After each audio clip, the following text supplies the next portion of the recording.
Have you ever done that thing where you're just mindlessly scrolling through an app and then you suddenly look up and, whoa, where did the last hour go? Well, today we're pulling back the curtain and decoding the secret formula tech companies use to create products we just can't seem to put down. Okay, let's just kick things off with a number that's, well, it's kind of nuts. Industry insiders say the average person checks their phone about 150 times a day. Think about that for a second. That works out to about once every 6 or 7 minutes of our waking lives. So you gotta ask yourself, is this just a random accident, or is this constant, compulsive checking something that has been carefully, brilliantly engineered? Well, the source material we're digging into today makes it super clear. It is absolutely 100% by design. So here's the game plan for today. We're going to start by looking at our digital addiction. Then we'll reveal the secret sauce known as the hook model. We'll break down the triggers that get it all started, the action that follows, how they keep us coming back with rewards and investment, and finally, what this new superpower means for you. All right, let's dive right in. First up, our digital addiction. We're going to explore how these products make this incredible leap from being a simple vitamin, something that's just nice to have, into a painkiller, something we feel like we just can't function without. And the secret to this whole transformation, the absolute key, is habit. We're talking about behaviors we do with basically zero conscious thought. And get this, psychologists say almost half of everything we do all day, every day is driven by habit. The smartest products don't just fight for your attention. They actually weave themselves into your automatic, unconscious routines. And this leads us to the ultimate business goal, to become a painkiller. A product might start as a vitamin, but the real win is to build a habit so strong that not using it actually creates a little bit of discomfort, a little itch. You know that feeling? When you're bored or lonely and you just instinctively reach for your phone? That's the product solving your pain.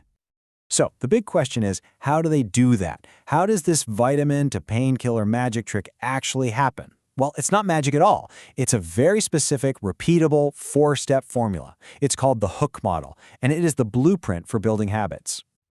And here they are, the 4 steps. To make it easy to remember, we can use the acronym TARI. That stands for Trigger, Action, Variable Reward, and Investment. TARI.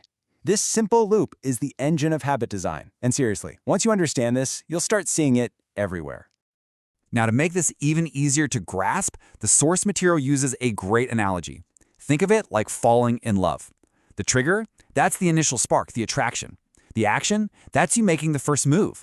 The variable reward is all the surprise and delight of getting to know someone. And the investment, well, that's how you build commitment over time. It's the exact same psychological journey. Okay, let's break it down, step by step. First up, the spark. We're talking about the triggers that get us to act in the first place. So what's a trigger? It's really just the spark plug for the whole engine. It's that little nudge, that cue that tells your brain, hey, do this thing now. It could be a notification, an icon on your home screen, or even just that internal feeling of being bored. Now, these triggers, they come in 2 main flavors. You've got external triggers. Those are the obvious ones in your environment, like a notification that pops up. They're great for getting you into the loop. But the real magic, the holy grail for product designers, is the internal trigger. These are the ones that are attached to your emotions, your routines. They are what truly keep you coming back on your own. And this, right here, is probably the most important insight about triggers. The ultimate goal isn't to invent a new feeling in you. No way. The smartest companies just find an emotion you already have, like boredom, loneliness, uncertainty, or FOMO, and they attach their product to it as the solution. Okay, so you've got the trigger, the spark. But a spark is totally useless if it doesn't light anything, right? That brings us to step 2, action. This whole phase is about one thing, making the behavior as simple and effortless as possible. And believe it or not, there's a simple little formula for this, cooked up at Stanford. It's called B equals MAT. It says that for any behavior to happen, you need 3 things at the exact same moment. Enough motivation, the ability to do the thing, and a trigger. If you're missing even one of those, the action just doesn't happen. So if you're designing a product, which of those 3 is easiest to change? Well, you could try to make people more motivated, but that's really hard. The real cheat code, the most effective lever you can pull, is to just increase their ability by making the action ridiculously simple to do. Just think about the evolution of sharing online.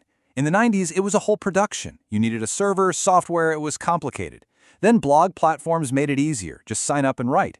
But then Twitter came along in 2006 and just blew the doors off the whole thing by reducing the action to its absolute core. Just type 140 characters. By making it so much easier, they unlocked a behavior for millions of people. Next up, we get to the part that really makes the engine purr. We're talking about variable rewards and investment. These last two steps are the secret to keeping us in the loop and coming back for more. So let me ask you a quick question.